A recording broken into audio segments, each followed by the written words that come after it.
Assalamualaikum warahmatullahi wabarakatuh. Apa kabar kalian pada hari ini? Sekarang kita akan belajar tentang surat dinas dan surat pribadi.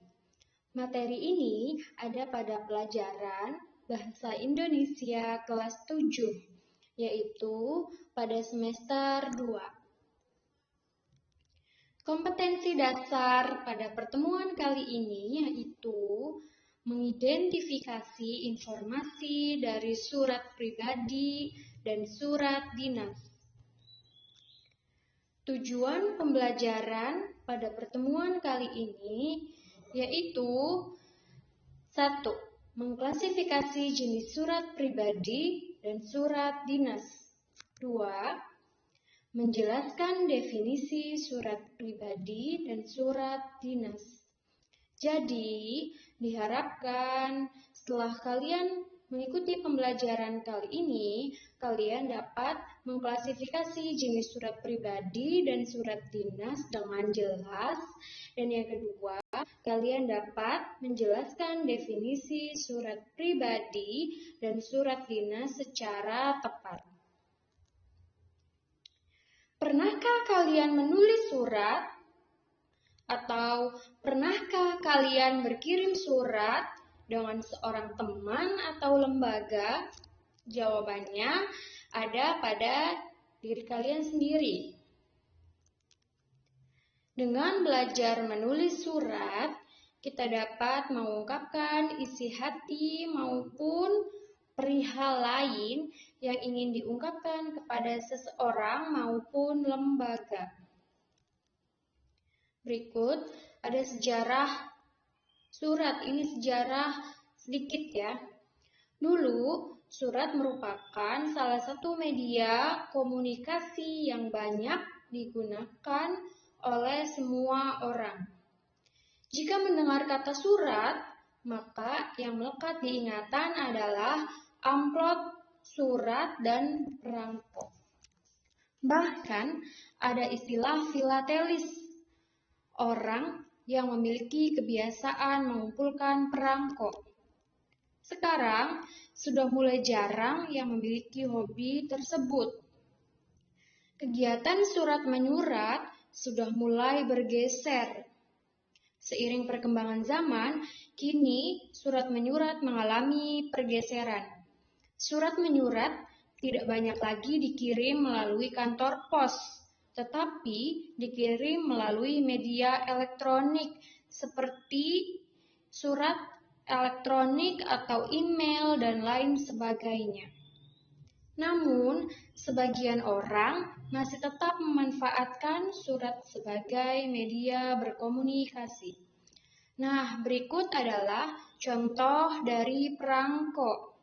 Pada gambar ini merupakan perangko yang dikeluarkan oleh Indonesia pada tahun 2001. Pada awal video ini pun ada contoh perangko yang dikeluarkan Indonesia, yaitu pada saat film Dilan dan Milea booming. Pos Indonesia mengeluarkan kartu pos yang bergambar atau bertema Dilan dan Milea. Kemudian, jenis surat. Jenis surat itu ada dua. 1. Surat dinas. 2. Surat pribadi. Perbedaan surat dinas dan surat pribadi, keduanya sama-sama bertujuan menyampaikan informasi kepada pihak yang dikirimi surat. Jika surat pribadi ditujukan kepada perorangan, sementara untuk surat dinas pada umumnya ditulis kepada sebuah instansi atau lembaga.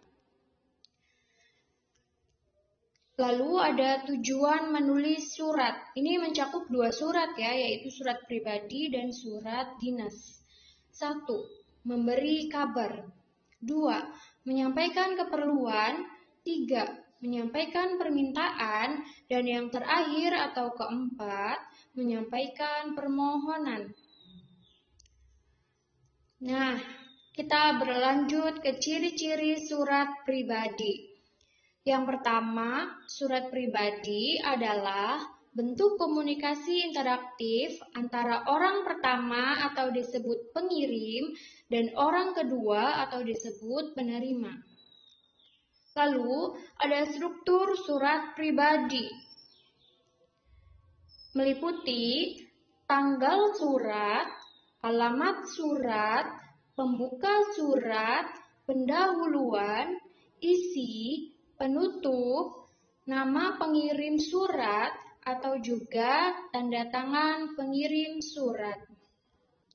Yang ketiga, isi surat pribadi berkaitan dengan masalah pribadi, seperti menanyakan kabar, keperluan pribadi, dan tujuan komunikasi lainnya. Nah, berikut adalah contoh surat pribadi. Dari mulai yang paling atas, ada tanggal surat itu dibuat, kemudian ditujukan kepada siapa surat itu, kemudian ada salam pembuka, ada juga kata pembuka, dan diikuti oleh isi. Lalu, di paragraf kedua, bagian akhir, ada juga salam penutup atau kata penutup ya. Kemudian di paling pojok kanan bawah itu ditulis nama pengirim suratnya. Selanjutnya, berbeda dengan surat pribadi, ciri-ciri surat dinas yaitu sebagai berikut. 1. Surat dinas berisi tentang keperluan-keperluan kedinasan yang bersifat resmi. Misalnya, undangan rapat, permohonan maaf, dan lain-lain. Kedua, surat ini hanya boleh ditulis oleh sebuah instansi kepada instansi atau individu. Ketiga, struktur surat dinas. Berbeda dengan surat pribadi, struktur surat dinas lebih banyak. Yang pertama, mencakup kop surat. Kedua, nomor surat. Ketiga, tanggal surat. Keempat, lampiran. Kelima, perihal. Keenam, alamat surat. Ketujuh, salam pembuka.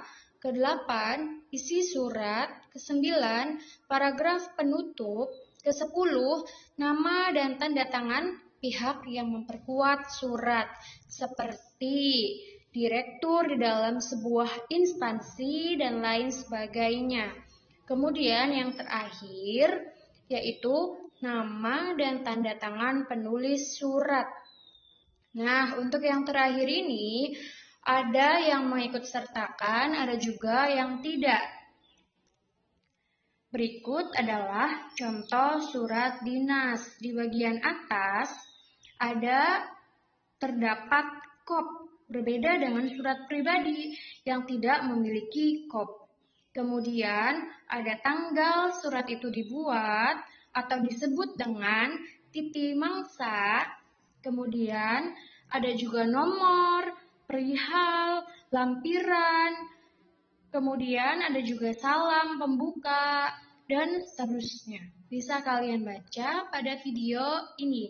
Atau bisa juga kalian cari di internet contoh dari surat dinas.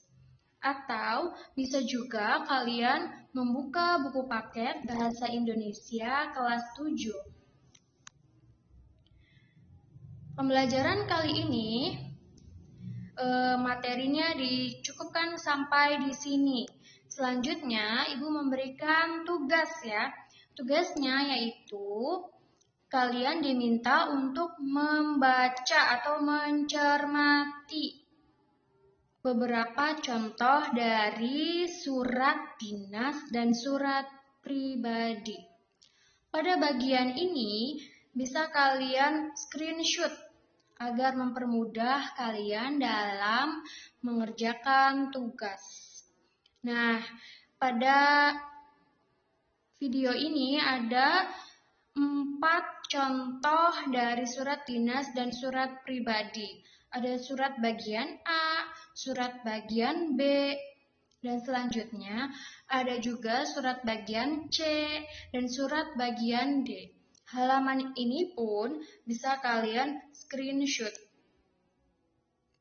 Nah, kita lanjut masuk ke dalam tugasnya.